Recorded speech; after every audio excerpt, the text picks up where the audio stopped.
And there we are. Welcome into another episode of TigerBait Live. And, of course, Ed Orgeron's show just ended tonight. Buddy listened to a little bit on the way. We can talk about some of what he had to say. But also, of course, this is an open date. LSU having issues with having enough players to practice. And, of course, a big game with Alabama next week has this team packed it in. A very poor performance in Oxford on Saturday, and a lot of people second guessing as to whether it was the right call to keep Ed Orgeron and let him coach the rest of the year. Talked to some people today thinking that that they don't want LSU going to a bowl game because they don't want Ed Orgeron lingering around for another month. So we can talk about that. What does it mean in recruiting, the coaching search, and so a lot of publicity on ESPN Game Day on Saturday morning about how lucrative and how appetizing the LSU job is to coaches across the country, and we agree there. So thanks to Pride Roofing for sponsoring the show. Like, share, as always, and welcome in Baton Rouge Sports Talk legend Buddy Songy. Good afternoon, good evening, and you hit on a key word. I want to start off talking about, as we look into the camera, pride and Pride Roofing. And taking pride in the way you do your frickin' job. And it is sad that once this thing goes to hell in a handbasket, and you guarantee Coach O $17 million, it's going to pot. I don't know if it's green grass, bluegrass, hello there, or whatever. But I sat here like a dumbass last week and told everybody, relax. You just beat Florida and the anticipation of a new coach. And here I am a week later looking like I need to put my sunglasses on because it's going to hell in a handbasket. I picked LSU to win that game. I gave you the score Saturday morning. My gut feeling said LSU was going to win. So anyway, I talked to Mike yesterday, and he was crispy because the, obviously, nasal and sinus congestion continues to sleep in his bed at night. And he's been working an inordinate amount of time on his coaching search. And me, of course, has been saying, sit back, sit back. It's not going to happen for another 3-4 weeks. But obviously, my phone is ringing, and I got spicy. Because you get into this point where you want to wake up in the morning and have that good feeling in your belly, regardless of how big or little it is. We all want to have that inner peace when we wake up. And yet the last couple days, I sense, Mike, that people are getting a craw in their belly again. They're getting nervous because so many names are thrown out there. Now, as you alluded to in the opening, ESPN, and I thought they did a very fair job, even that Alabama hack, Reese Davis, seen him before with 2 knee pads. The thing about Reese, though, is even though he graduated from Alabama, grew up there, I've always thought he's been fair, even though when you know his background. At times, he has been, but he even admitted that this is still a top 5 job. And I thought that was a great piece for LSU to have. It is a top 5 job, but it's a hot mess right now. It is a beautiful young man or a young lady, but there's a lot of baggage. You've got the Title IX stuff hanging over your head. You have the injuries. You have a lame duck coach and coaching Transfer staff. portal. The bug strong. I hate to say it. They told me he was a thumper, and he hit like a bug, a little bitty bug. And, of course, he can't guard anybody out the backfield, gives up a touchdown, gets a red ass because Greg Penn III takes his reps, and so now he leaves. So this is what I want to talk about with Pride Roofing. They care. They take great pride. And a job well done is a job done with pride, by pride, 855, Pride 16 in Baton Rouge. Call the incredible one, Miss Tammy, 275-2041. But tonight we're going to talk a little bit and interact a little bit about, and let me give a tribute to the fans, because they had a little bit of pride when they packed the lower bowl and had a pretty darn good crowd against Florida. That crowd was bigger than we all thought. They hung in there. But now on the interstate, don't know what exit to get out, don't know how fast to go, because LSU is a car out of control right now, and nobody is at the wheel.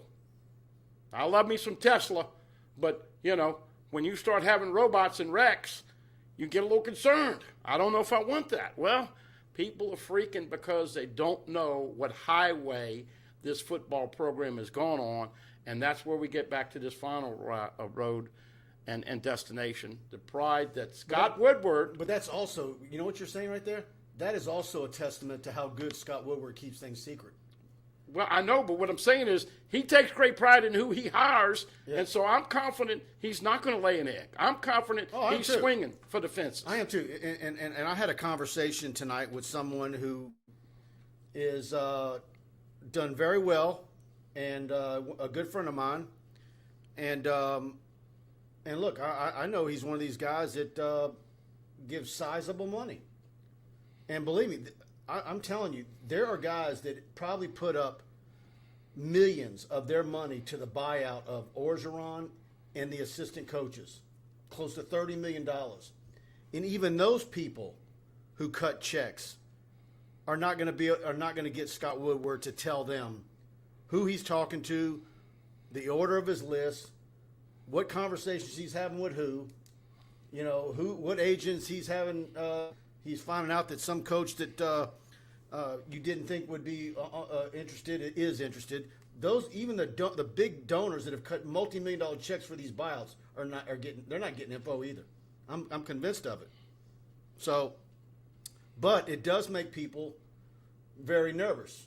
I mean, I had someone tonight, say, "Man, do you think he's already it's a done deal and this is all academic and he's actually got Jimbo Fisher locked up?" I mean, no. I mean, if Jimbo Fisher is the guy after what he said last Monday, I mean, I don't know where he could come back from that. But I do think it's either there's going to be somebody that Scott Woodward is going to talk into being the guy that we think isn't going to leave Ohio, or the $9 million buyout at Oregon's too much, or Lincoln Riley, who's got a job that's on a future SEC school, is going to get pulled by Woodward, or it's going to be, Dave Aranda, in the rest. Billy Napier, Mel Tucker. Yeah, and that's going to be your list. So now, your pie in the sky guys are Cristobal Fickle. And who we don't know. Yeah. Listen. I don't think Brian Kelly's a guy. Look, we've had this discussion about coaching searches. With Joe Oliva, it was very transparent. He did not do a good job of playing poker. If Joe Oliva had aces in the hole, you knew it. Scott Woodward, I wouldn't want to play poker with. Now, here are the things that I think are of consideration. Number one, you've got to come in here, and I don't think money in the buyout is more of a problem as getting somebody at the appropriate time to be able to salvage the early signing period. You've got to have somebody come in and lock in Walker Howard, Campbell, all those guys, Emory Jones, all those guys, and then continue with Shaz Preston, Quincy Wiggins, and the rest of them. So it's got to be a quick transition, somebody that is familiar with the SEC, familiar with this state, and can salvage that recruiting class, because you're getting 7 on the back end with the transfers. So from a scholarship numbers, you're okay. You got a little break there. Money's not going to be a problem, but if you're going for the fences and you're swinging for a guy that's a 10 or 9, so we're talking top of the barrel, they're going to be involved with the teams and playoffs and stuff. So this is not an easy predicament, but there's 2 T-shirts that are the hottest sellers out at LSU right now. The first one is, "In Scott We Trust." That's everybody's buying that shirt. The players are walking around with another shirt. IDGAF. And that is problematic right now. You've got to somehow get those guys back in the fence and say, "Hey, man, play for your own personal pride. Don't you want to make your mama and daddy and your that's girlfriend proud of you. That's the worry, because after what we saw midway through the first half and definitely the second half, you can make a case that this team's packed it in. And so now you go to Alabama. That's not a recipe for a place to get well and get some confidence. I don't know. It's going to be very, very interesting. But I think I'm like a lot of people that would love to fast forward and get to November 28th in a hurry. Imagine that, Crystal. Slam, bam, thank you, ma'am. Mike Scarborough. Imagine that. Yeah. By the way, I got to give a shout-out to our great fan and listener and viewer. And I've been watching some of her responses on Facebook. She knows her football, man. I'm happy to say I am a Crystal Brown fan. Let's see what we got here. Fire away. I'm ready, man. All right, I'm gonna scroll through a bunch of these. Don Wheat, good evening, everyone. Kevin Dunn, let's get after it. Mike McGrath still wants Kiffin or Aranda. Michael Sutherland, Buddy can't find his hat. No, he's got it. I don't know what that meant. Somebody. I think it's because we were late and they were looking. We were a few minutes late. Jake Peets calling the plays again. That's me. I'm going, get the freaking play in. He's going like, wait. We got to give another play. Yeah, no. When we're late, it's my fault. Believe me. Kevin Vercher, Buddy for president. We're waiting for Scarlett Brown to show up. Earl Morgan, let's cut the crap. Who's the next coach? Barry Barbier says Kiffin or Peterson. Are you serious sports? Our buddy Blake Ruffino. Buddy says he wants Lane Kiffin as head coach and Muschamp as defensive coordinator and Panamsky as the running backs coach. I saw Blake's show for a little bit, and he was going to be the coach, and Jake Crane was going to be his defensive coordinator. See, Blake, I know you. I know your stuff. By the way, I have 4 pages of notes on Lane Kiffin, and man, I want to tell you, it is a rise and a dip and a rise and a dip and a rise and a dip. Man, you could write a movie, you could script a movie, write a book on Lane Kiffin. KO, I watched Aranda's interview from Monday. Great analytical speaker. You can tell his football IQ is really high. He definitely is. And look, man, the thing about Aranda was, I said for years when he was at LSU and people had enough of Les Miles, why not Aranda? Why not Aranda? And I'm like, man, he's not head coach material. He's not. We go to practice. You don't even. Sometimes you're on your way home and you realize, was Aranda there? I didn't see him, and because he was so quiet out there and not a yeller and never showed any interest in being a head coach. He didn't show any interest in being a head coach until Orgeron told him to be looking for a job because he wanted to go to a 4-man front. Almost took the UNLV job. Luckily, someone talked him out of that bad move, and then Baylor came along. And look, I'm glad for him. I think he's proven some people wrong. I mainly just thought it because he never showed any interest. He had never, in any interview, talked about one day I'd like to be a head coach. I mean, you couldn't find an interview where he ever said anything like that. I know his family really, really enjoyed Baton Rouge, especially his daughters and his wife. They, as you know, people gravitate to you in this community, and they bring you your favorite recipe and your sweets, and all of a sudden they're learning how to peel crawfish and all the festivals and Mardi Gras, and you fall in love, and then you go to the stadium and you win championships. It's easy to fall in love. But he is now a head coach, and he's had one winning season. I don't know if he is a good enough recruiter, but I know this. He's very meticulous on how he talks to people. Now, look. And I know Scott Woodward thinks the world of him. There's no doubt, but I'm saying I think he's right here where he's swinging at the fence here. He did miss on the kid that was at U-High that's starring for Alabama, but for the most part, very good technical, great linebackers coach. He brings a lot of positives. But I just think that this guy's swinging for the fences right now, and if it's not going to happen. Of course, at Alabama, they say their linebackers ain't what they used to be. Yeah, well, but I'm just saying. So did he actually miss? Mel Tucker, Billy Napier, and Dave Aranda are going to have some people out there that are certainly excited if their name is in the mix. But how deeply do they get involved? I think it's early to call that shot. Yeah, no. Let's see. Pooh Bear, my man, Buddy. Pooh Bear in the house, man. Yep. Let's see. Not enough players to practice, seriously.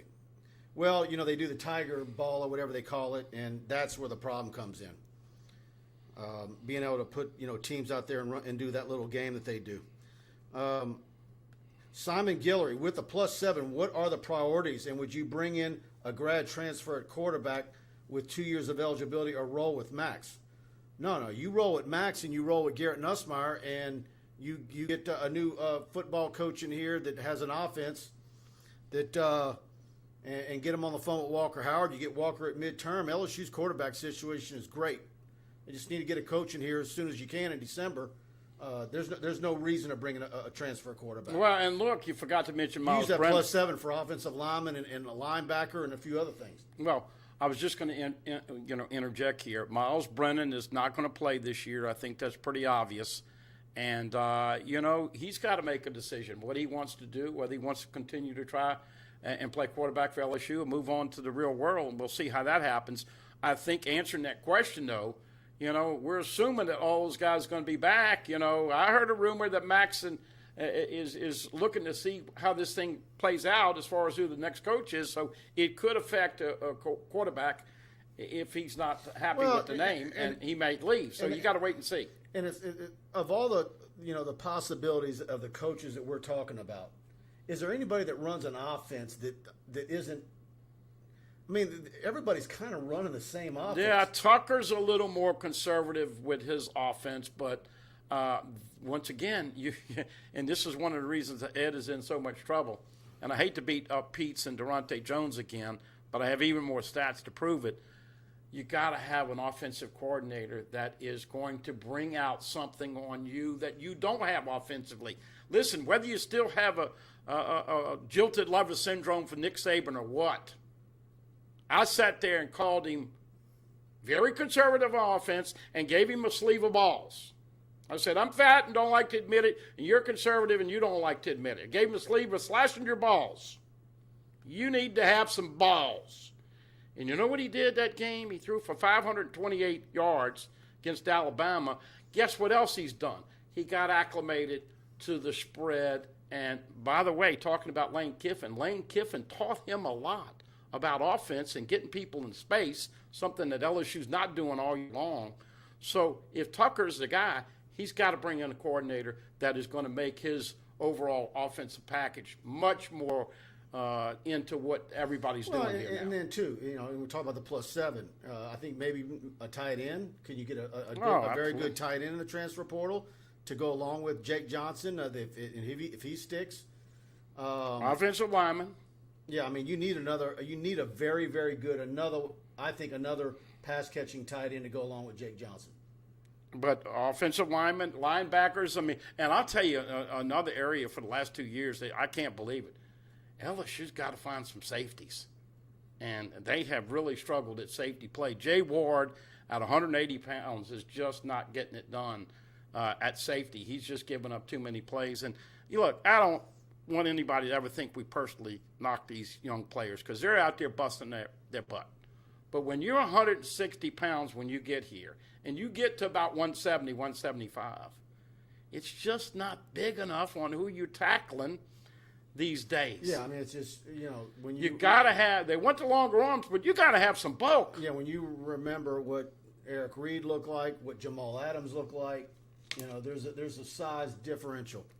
The corners can get away with being lanky and, you see Eli Ricks in street clothes, he's not going to blow you away with his chest and shoulders. Kudos to Radar Jones, number 29, played like a dog. Now, he's got a little bit of an attitude because he's undersized. I think he's about 170. Thought he played well. Kudos to Damone Clark, once again leading the country in tackles. And obviously, we'll wait to see how it works out as who's going to be ready. But, man, Mike, I think we said this off the air. I don't think any of us that have followed LSU for a lot of years have ever seen this many injuries that were for the year. Now, is that people that are bailing out and they're hurt that could normally come back, or is it just a train wreck or whatever? I think it's a combination of a lot of things, don't you? Whatever they're doing, whatever they've incorporated in the last few years, whatever new modern methods of doing things, they need to absolutely reevaluate that But I think that also goes along with something we've been saying here for weeks, that LSU absolutely needs to clean house and have just about everything new as far as personnel that work in the football program. And some new ideas, fresh, and I think you're going to get that. Strength and conditioning, the works. So want to talk about our dear friend of the show, Tony Freeman with Assurance Financial. And if you're thinking of buying a new home or refinancing your current mortgage but haven't found a lender you can trust, let me tell you about Tony Freeman over at Assurance Financial here in Baton Rouge. She's a dear friend of mine and someone who many of my friends have used for their mortgage needs repeatedly. Her knowledge and over 25 years of experience in the mortgage industry is unsurpassed. She offers a wide range of knowledge on home loan products, whether you're a first-time home buyer, ready to buy a new home, or you just want to explore your refinance options. Tony can guide you through your next mortgage experience. You can feel confident you're making the best financial decision with Tony as your guide. And not only is Tony a huge LSU fan, but Assurance Financial is a proud partner of LSU Athletics. Call Tony today, 225-239-7150. Again, that's 225-239-7150. Tell her you heard about her on TigerBait. NMLS number 104765. Equal Housing Opportunity 70876. And by the way, it's not just Louisiana. If you're buying somewhere or refinancing here in Louisiana, if you're in Mississippi, Texas, any of the surrounding states, she's licensed, and she is absolutely fantastic. She's going to know what you need. She's going to help you get all your paperwork in order. And I've had many testimonials already from our viewers who have called her, and they're absolutely ecstatic about what she's done for them. No doubt about it. Tony, a very classy lady, works really hard, and I keep pointing back to the P word here, pride. She takes great pride in taking care of people. And you know, I think that we are struggling as we get into older people and middle age like you and that. We want everybody to have the same work ethic. I want to see a guy and a kid nowadays have a little dirt in his fingernails. Can you get out there and work? And let's give a shout out to Damone Clark, because Coach O, I did hear a little bit of the radio show, and he has made great improvement under Blake Baker.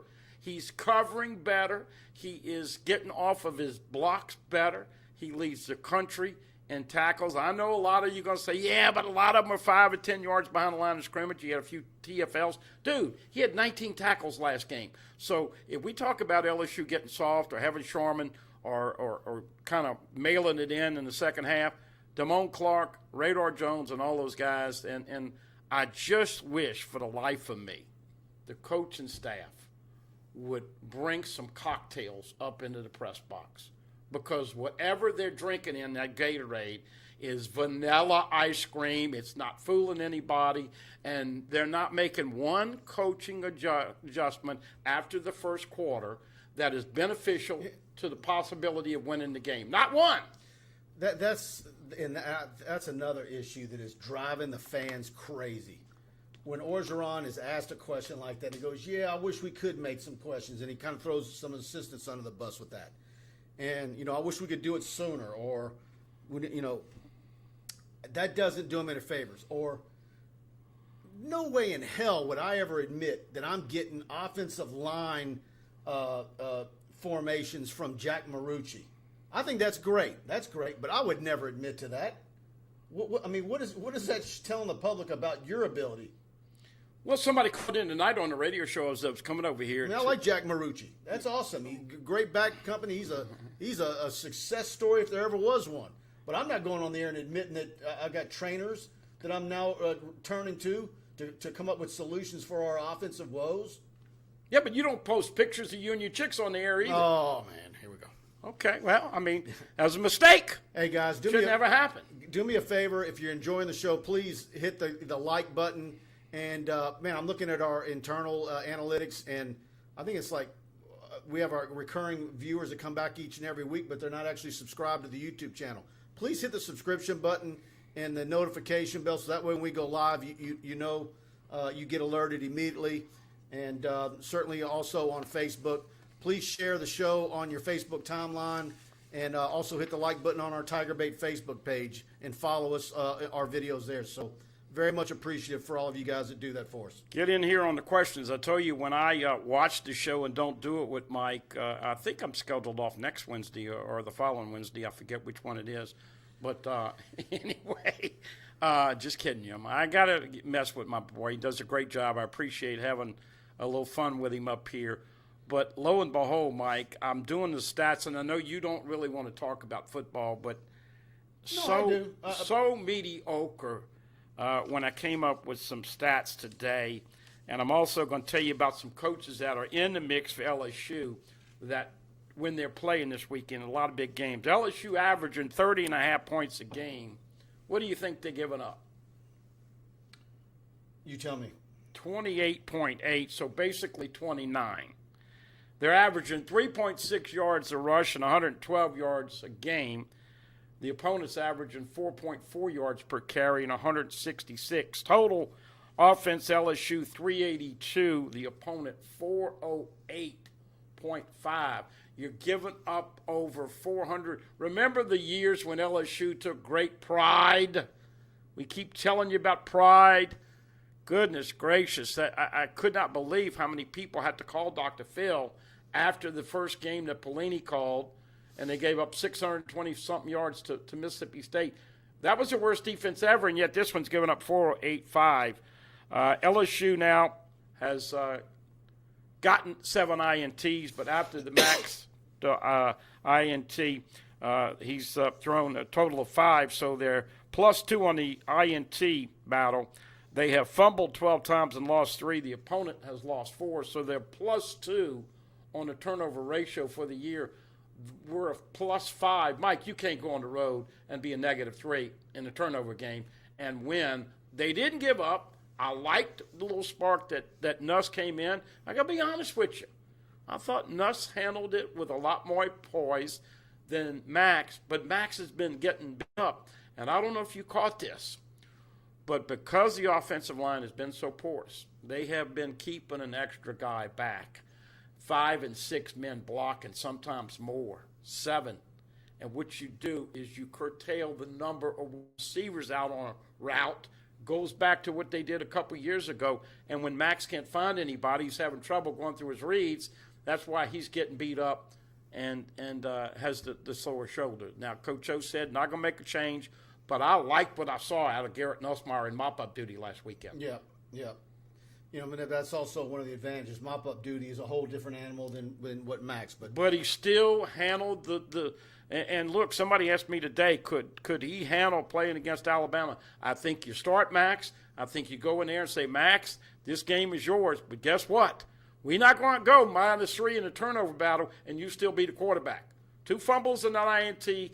I beat up the guy that left and went to Auburn for that, when he did that against Auburn. I got to be fair with Max. Even though I love me some Max Johnson, ball security is number 1. American Patriot, thanks for the super chat. What's a reasonable timeline on the announcement of our new head coach? Then what we talk about after that? Well, there's going to be a lot to talk about after that, because as soon as that guy, whoever he is, hits the ground running, it's going to be much like Jerry DiNardo in 1995. And first stop, Karen Crow and Kevin Falk. I have a feeling I know where this guy's going to be going all that first day.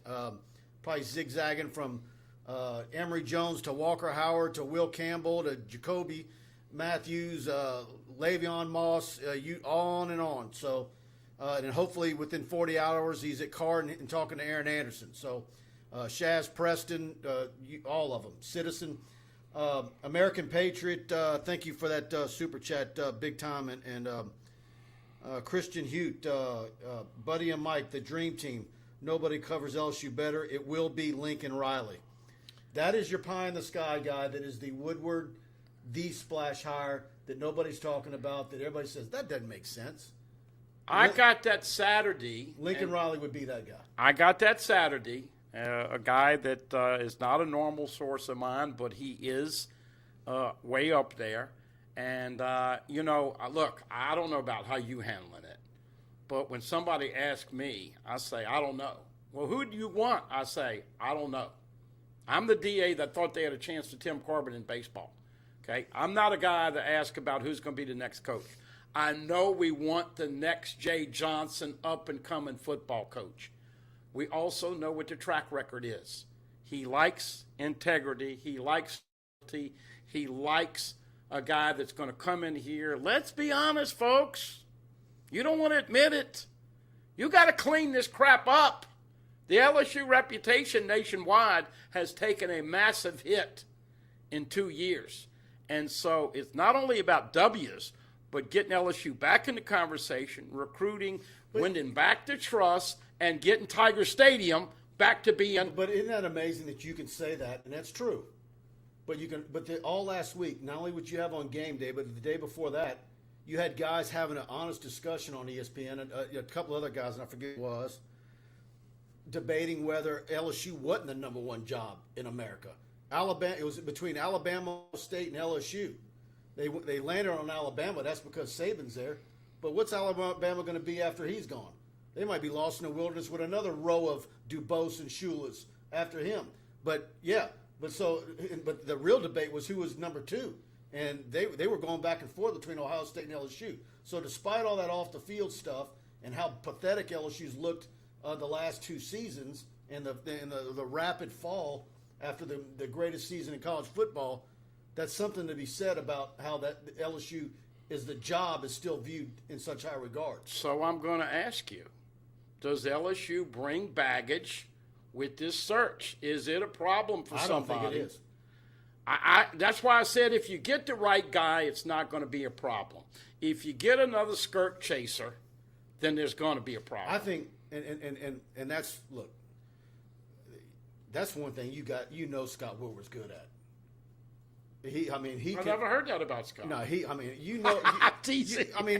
you let's say he's talking to an agent about his guy right now, and right now he's probably talking to agents only, or friends of the coach, and they're saying, well, what about this issue over here?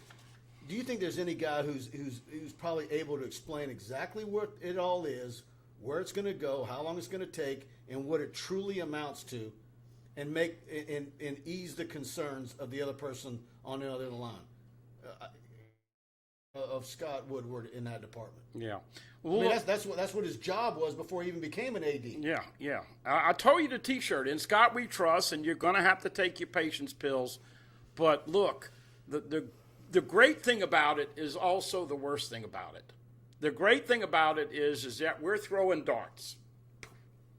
And you know what? We don't know if they even hitting the dartboard right now. A name that came to me today, P.J. Fleck, nobody's talking about him. The Pittsburgh coach, nobody's talking about him. The Iowa State coach, nobody's talking about Matt Campbell.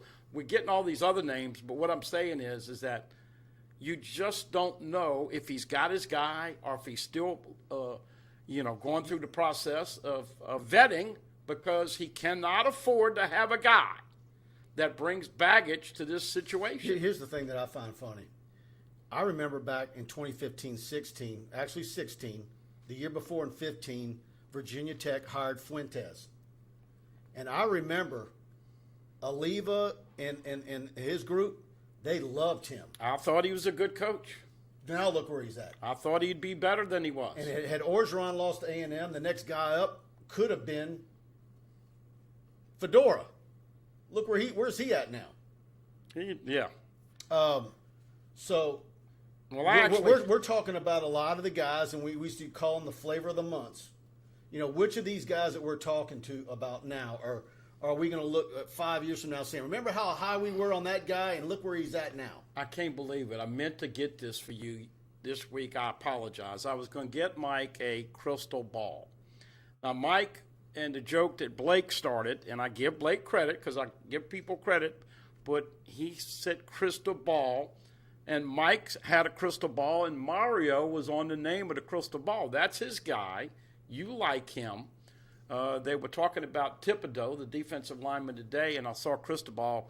Boy, he could be a Scott Woodward kind of guy. And yet you do research in Oregon, and they're going like, huh? What are you talking about? But see, the thing, one thing I do like him. The main reason I like it is because I think immediately what he can do with the offensive line. That's such a with this 25 and recruiting with the 25-7.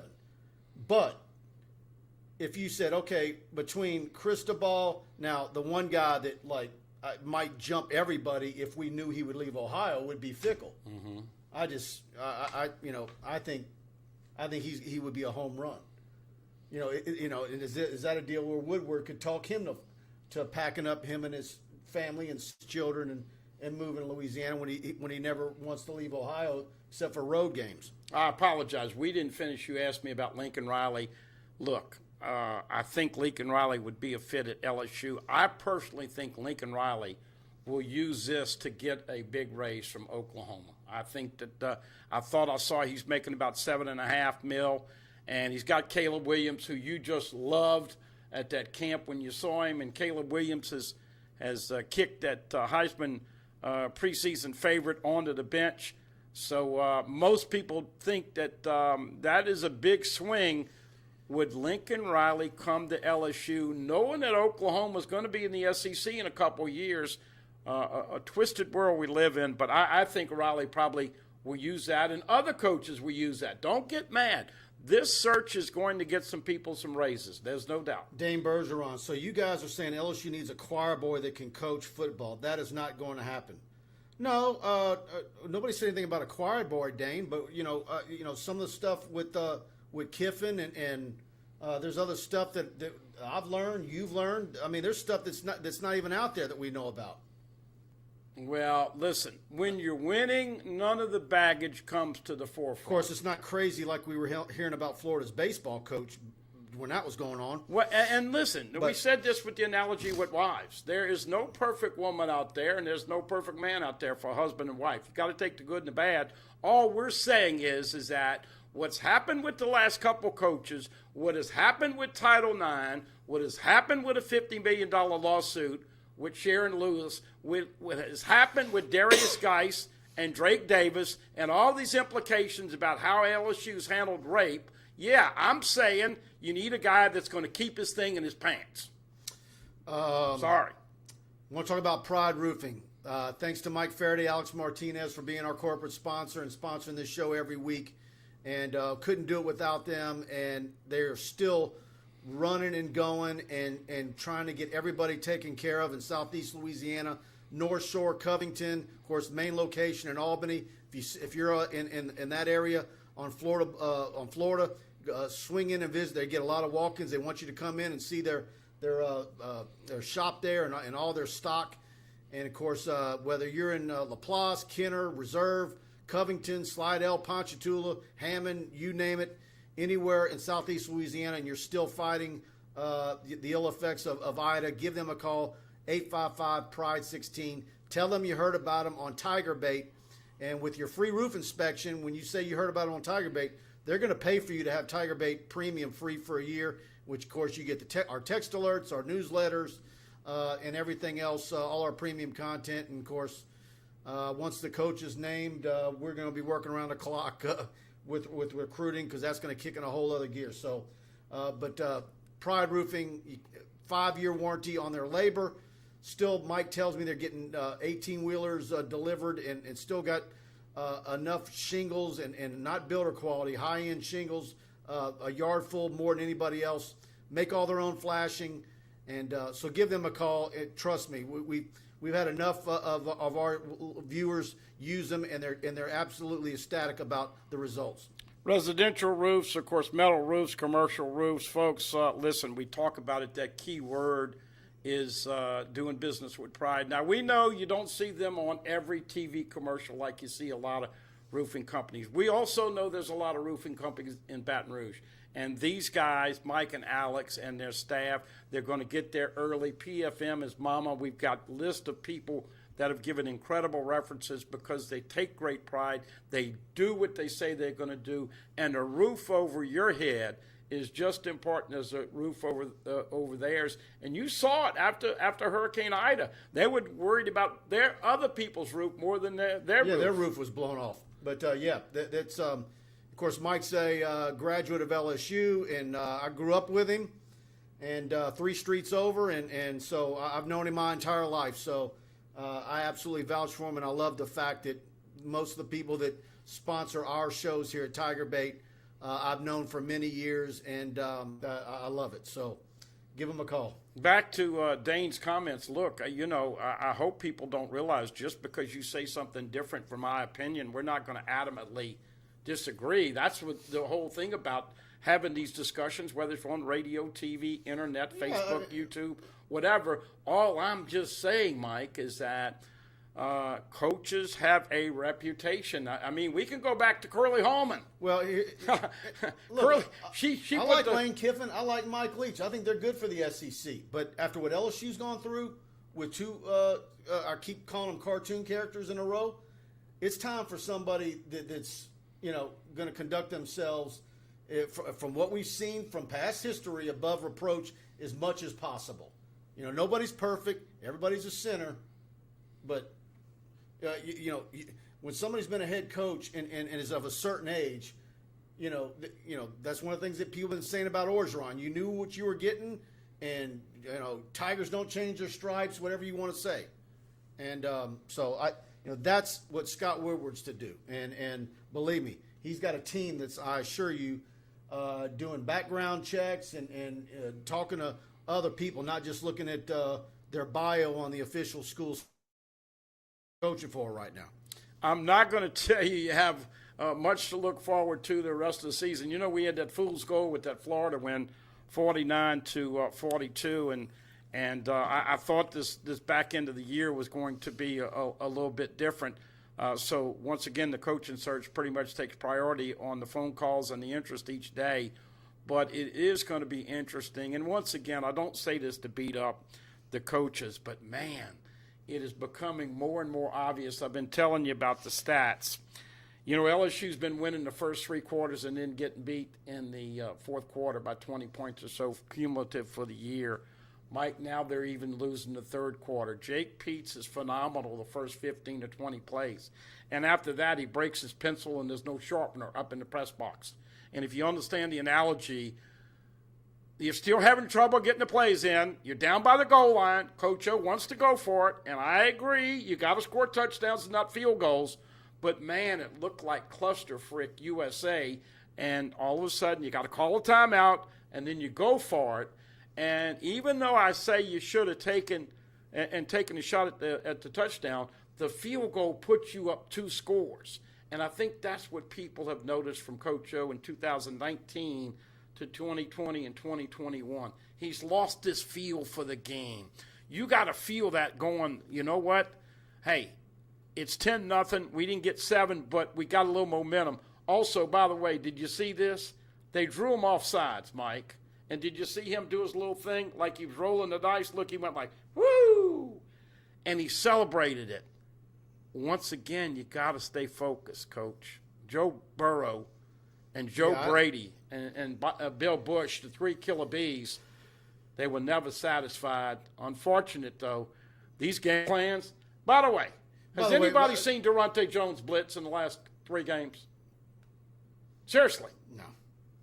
I was going to have a joke about that. I'm not going to say it. I'll just say this. With this Mike Gundy stuff I'm seeing in the chat, where's that crap coming from? Unless they want a mullet head, Mike Gundy, you mentioned this Mike Gundy. Mike Gundy, he's the Deion Sanders, Hugh Freeze, Urban Meyer. Let's stop the silliness. John Gruden. Who else you want to name? Look, if Mike Gundy is the flavor of the week, I just don't see it. But look, once again, what do we know? If you really think you know, you probably, like Jim Morrow used to say to the media, you don't know. By the way, Hugh Freeze is baggage. They claim that there's no blacklist in the SEC. Yeah. But there is. I'm convinced that there is. You can't hire a guy like that. No. LSU's not what LSU's dealt with. Scott Tronhall says Fickle reminds him of a Herman. Man. Tom Herman? Yeah, I don't see it. I looked at Tom Herman, and he just didn't look right to me. This is the funniest thing. When Tom Herman got over to Texas, they brought him and they were trashing some of the facilities, and he had this big hammer. You saw it. Yeah. And he swung hard. And, I'm not a big guy on the sledgehammer. Coach O could certainly do it better. but he was so weak and his effort was so putrid, and it turned out that way. But Tom Herman, of course, is a guy that one shock jock in this town actually said he'd win a national championship in 4 years at Texas. But then again, I don't know if he remembers. Alabama has always won. How old are you, son? No, they haven't. Wait, last time LSU played Alabama in Tuscaloosa, LSU won. No, he's talking. This is going back to when I was talking about before Saban, how they were lost in the wilderness for a good long while. Well, they were lost for about 3 or 4 years. He must not have been alive during the DeBose and Shula years. Yeah, right. Let's see. Let me get some more of these. By the way, another little tip. Blaine Smith says Riley has no baggage. Who? Blaine Smith says Riley has no Riley? baggage. Yep. Little tidbit stat I found interesting today. LSU has scored 31 touchdowns, and they've given up 31 touchdowns. Mike, it's nothing but mediocrity this year. 4-4. Other teams holding the ball 3 minutes longer per game. There's no – listen, if you lose and you're entertaining, that's one thing bad. But I got to ask you the question on this Wednesday night. A lot of people are intimating and pointing the finger, and you know what happens when you do. 3 are coming right back at you, that the guys are getting a little fed up, and they're kind of in neutral, not knowing which way to go. Do you think the fan base is going to give up? And do you think with the last 3 home games they'll show back up? Or is this going to be an embarrassment on TV here with Arkansas, UL Monroe, and Texas A&M? Look, of course, we're waiting to see what kickoff time for Alabama is going to be. And I think most people are hoping it's 11. Get it out of the way. But how many LSU fans are going to be in a deer stand on that day? Well, supposedly Alabama did put out that LSU turned back a lot of their tickets because, look, usually you'd have 6,500 or 6,000 go over there, and I don't know how many are going over there. And it's kind of sad because people wanted Coach O fired, but the way it's happened, we thought all the pressure was lifted off the room. I still don't have a good solid feeling about how this thing's going to wrap up here in the next 5 weeks. Yeah, I mean, look, on one hand, I can. It sounds callous for me to say I want this thing to be over with. Let's hurry up and get to, the Sunday after the A&M game. But look, these football players put in a lot of work. They work all off season. There's no such thing. They can call it voluntary workouts all they want. They're not voluntary. You better be there. And they got to go to practice every day. They got to go to school. And I feel sorry for them. So on one hand, I think the crowds are going to be lackluster. Maybe there's going to be a lot of tickets out there that are free and the weather will be nice. And some fans that don't normally get to go to games will get handed some tickets and they'll go. But we'll see what happens. For them, I hope they finish and get a couple of wins. But and I certainly would like for them to get the last one against A&M. Nothing worse than those Aggies being able to crow about how they've won 3 of the last 4. I don't want that to happen. I did hear a guy mention on the radio show to put the tape in of the 1993 game. That's when Curley and them, Sam King, remember, came up with the thing, LSU will beat Alabama if pigs fly. Oops. Yep. Pigs fly. Sorry about that, Mike and Alex. That's 4 times tonight. He finally knocked it over. But anyway, and this is probably, I think they were about a 23-point dog in that. And Alabama had won 20-something games in a row in Tuscaloosa. So that was an incredible victory. And I don't see any way, shape, or form that LSU could pull the upset. I heard an interview with Curley Holman the other day. You told me that. His voice sounded the same. Yeah. Like, no, usually you get older, your voice might get a little. No, he sounded exactly the same. Yeah, but I was just going to say, Mike. And by the way, he predicted it was an interview a week of the Alabama A&M game, and he predicted Alabama by 4 touchdowns. Yeah. Well, he lives in Alabama, even though he did play at Texas A&M. And but what I was going to say is, I think the fan base would appreciate if this staff, and I mentioned it earlier, and I joked about putting something in the water up in the press box, but what do you have to lose? play action and go over the top first play of the game. Give me some flea flickers. Give me some reverses. Give me some screens, some bubbles. Mix it up. We're tired of vanilla. I mean, for the life of me, Durante Jones and Jake Peets, I can't see any way that they're in the same role at a different place next year because they haven't been creative enough. Now, we all know the first time you're at a job, you mess up. But the difference is that they're getting paid millions and they're doing it in front of millions. Real quick, you mentioned something before we went live about this Will Wade situation. Last year of a contract, rumors out there that, depending on what this board goes and rules, or maybe there's some negotiations where LSU is willing to negotiate to throw basketball under the bus to save football. Everybody's hearing those rumors. What if Scott Woodward doesn't make a splash hire and something happens with Will Wade? I don't care what kind of political capital he has. Could he get away with that? Well, look, it's going to take a while to understand how long it's going to be before we have an idea whether this football hire is going to be the real deal. Now, listen, Jay Johnson hadn't coached the game yet, and if you talk to people, if you talk to 100 LSU fans right now, about 80 of them are saying, man, I'm booking a trip to Omaha. I like what this guy says and the way he does the program. That all being said, there have been a lot of rumors and innuendos that at some point this committee is going to come down, and if they hammer LSU, it might be in a situation to where they may have to fire Will Wade, and depending on how bad it is. And let me tell you something. I told a buddy of mine that, and he said, let me tell you what, that Will Wade is going to take down the Kentuckys and the Carolinas and the Dukes and the Kansases. And I said, I hear you, because that's what's so ironic. Now that we've got NIL and we have all this stuff, this has been hanging over the head for 4 years, 3 years, whatever it is. You and I both like and respect the job Will Wade has done, but there's some pretty good vibes out there that if push comes to shove and the NCAA says, who you want to take the hit, who brings in more money, football or basketball? Football. But here's the thing. If you tell me you're going to Will Wade's the basketball program is going to hit with maybe a loss of several scholarships and maybe they can't go to postseason for a year, to me you hold on to Will Wade. It's worth it to hold on to him and weather that storm. Of course, he because you could go like I'm talking about. You can go 2 or 3 hires in a row where you don't get the right guy. I've talked to people and I've asked about Will Wade relationship with Scott Woodward for the last 2 or 3 years, and I would say frosty at times.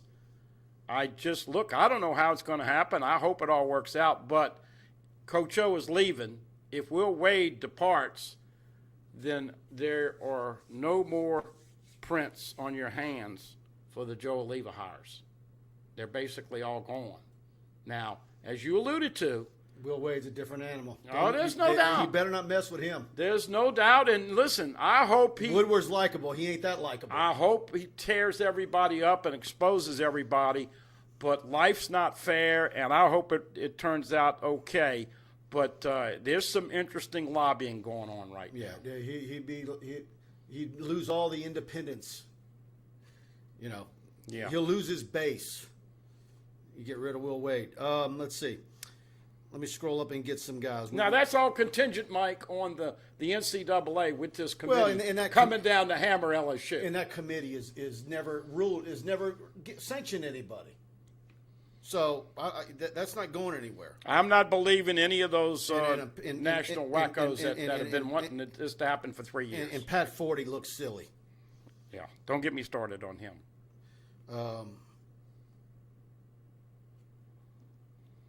Let's see what we got here. Hey, quickly, some games of note that LSU fans are going to be watching. Mike, real quick, let's go through this. You mentioned Dave Aranda. Texas is at Baylor, 11 o'clock in the morning on Saturday. You mentioned Luke Fickell. Cincinnati's at Tulane, 11 o'clock. Hey, speaking of that, you could slip a guy over there to and interview Fickle on the Friday night before. I know that sounds crazy, but like I said with Mel Tucker, he was open last week. If you wanted to talk to him, hopefully they win there. Michigan number 5 at Michigan State number 6, Mel Tucker. What kind of percentage do you think Mel Tucker has? I know it's hard to put a percentage, but see in the top group, the second group, or the third group? He's third group. Third group? Yeah. We'll see. They like him. No, he's second. To me, there's 2 groups. He's in the second group. All right. All those games are 11. But he's about to play some people. Iowa State 22 and Matt Campbell versus West Virginia. Matt Campbell has won some awards and done a good job at Iowa State. I haven't got much feel for him. Have you heard P.J. Fleck? No. I haven't heard P.J. Fleck, but I haven't heard the mullet Mike Gundy until this chat. Anyway, Oklahoma did not look good last week.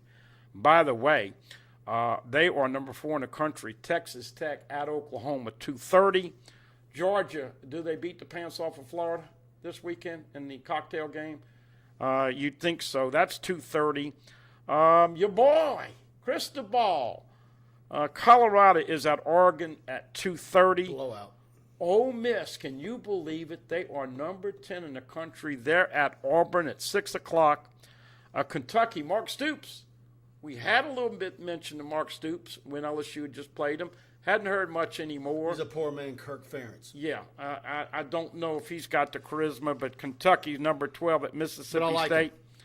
Here we go. Last couple. Penn State, number 20. What do you think of James Franklin? He doesn't do anything for me at all. Me either. I'm not a James Franklin guy. They play at Ohio State, number 5 in the country at 6:30, and then North Carolina is at Notre Dame, number 11. You mentioned Brian Kelly last week. You must have gotten new information that. Is that right? That they did announce LSU, Alabama at 2:30? I thought that they were going to wait on the games this weekend, is what I was told. Man. But once again, look, if that happened late this afternoon, my bad. Blake at AYS. If Napier wasn't at ULL, would he get as much press? I don't think that matters. I don't either. I think he's a very good coach, and we'll see. I think he's somebody you talk to. I don't buy into that whole deal that he's not under consideration because he's an hour up the road. This guy worked with Nick Saban. He worked other places in the SEC. He's got an excellent reputation. People think he is a young and up-and-coming Nick Saban. Now, this is a great situation to talk about real quick. You remember what happened when Nick Saban, by the way, Terry Saban and others came in to TJ Ribbs, and they had a contest. Who was new coach going to be? And Terry Saban actually filled out Nick Saban. And, of course, no one was like, no. I remember the first time people heard it, people calling me Lou Saban? Seriously. That guy we hated in the Independence Bowl? And he had the biggest dweeby glasses, and he should have been Richard Saban on that weekend. And he hadn't gotten his teeth veneers yet either. Or his hair implants. But anyway, or just coloring it. But my point is this. Other than Kim Mulkey, who we know has skins on the wall. But seriously, you just don't know. Jerry DiNardo got hired at LSU after getting beat 65-0. Les Miles got hired at LSU after getting cleaned out by Ohio State in the bowl game. Remember that Les Miles also had a game that season where how many he was up on Texas and ended up losing? So what I'm saying to you is that not everybody's going to like the hire, and everybody's got some baggage. That's why Scott Woodward has paid the big bucks with his people. And I think the big thing is, what are they looking for, and who kills them in the interview? Jay Johnson got the job. He won the interview, Mike. Kenny Haynes, Franklin fired his agent and hired Jimmy Sexton. He's leaving Penn State. Everybody tells me he's heading to USC. Why would he want to come back to the SEC in the West and have to go against Saban and Kiffin and Leach and everybody else? It's just, now, is he going to get a big raise? He's going to get a big raise wherever he goes. Yeah, there was one something I saw up here.